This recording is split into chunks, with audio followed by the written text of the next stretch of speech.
Welcome to 5 Good Minutes. You're listening to today's inspirational message on the book of 2 Thessalonians with Kurt Bjorklund.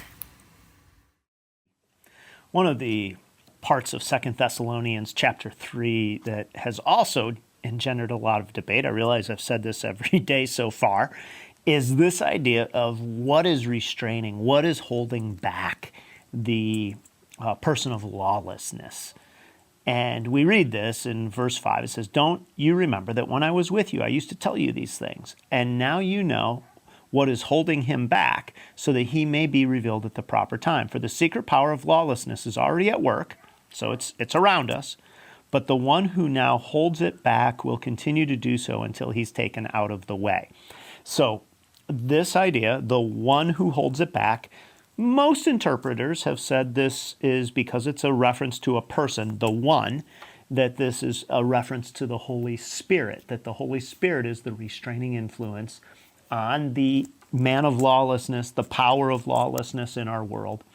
Others have seen it as the church and said that, the one is a language for all.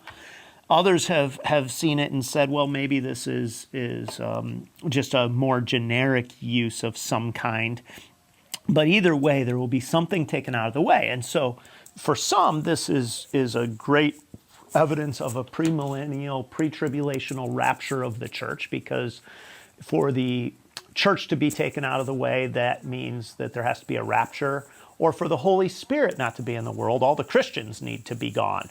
I don't think necessarily either of those is necessary to understand this passage that way, although this is a passage that gives some credence to that idea without any doubt, because here you do see that there is this period of time when the man of lawlessness happens in this world, and there is not the same restraint that currently exists. So what does this mean for you and me? Well, one, be thankful today that we appear to be living in a time when there is restraint, and that the evil that is revealed in our world could be much worse if the work of the Holy Spirit, the work of our God, was not as prominent as it is. Secondly, you don't want to be around whenever the time comes that there is the manifestation of the man of lawlessness without the restraint. Whatever that period is, the clear, safe way around it is to say, I want to be part of God's future kingdom, so that I am not in this season where there is this unrestrained power. And then thirdly, if God is using people, the church, the Holy Spirit, for restraint of evil, then there is some calling on your life, if you're a follower of Jesus Christ, to say, how am I living this out? In fact, in Matthew chapter 5, one of the most familiar passages talks about how there's a call for Christians to live out who they actually are, which is to be salt and light. Verse 13 of Matthew 5, "You are the salt of the earth. If salt loses its saltiness, how can it be made salty again? It's no longer good for anything except to be thrown out and trampled underfoot." And this is saying, in essence, that you are, meaning you plural, all of you Christians are the salt. You are the ones who have a preservative for the earth. You are here to create a thirst for Jesus Christ and to improve a taste.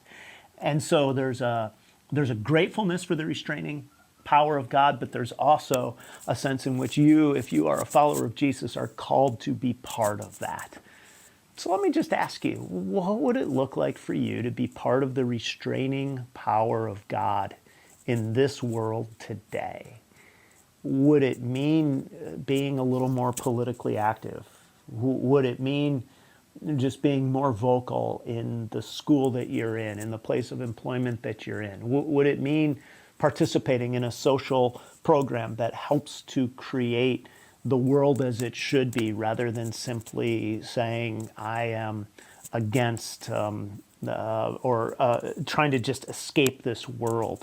Because you are called to be part of this restraining influence. And one of the things that I think is really important here, and that is sometimes people try to take take the moral high ground, especially with end times views, that says my view leads to more investment in the world.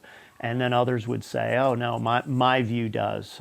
There's an old quote, I forget who said it, that said, most Christians are so heavenly minded that they're no earthly good. And I think it was C.S. Lewis who once said, the people who did the most for this world are specifically those who think the most about the next.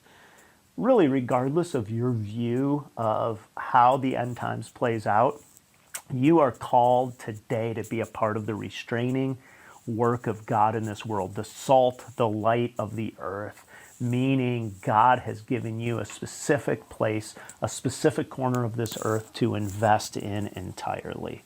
Today, how are you doing that? Where are you letting God use you in His purposes on this earth? Thanks for joining us here today. There's a lot of great content to explore on Orchard Hill Plus and on the Orchard Hill main feed from the weekend. Have a great day.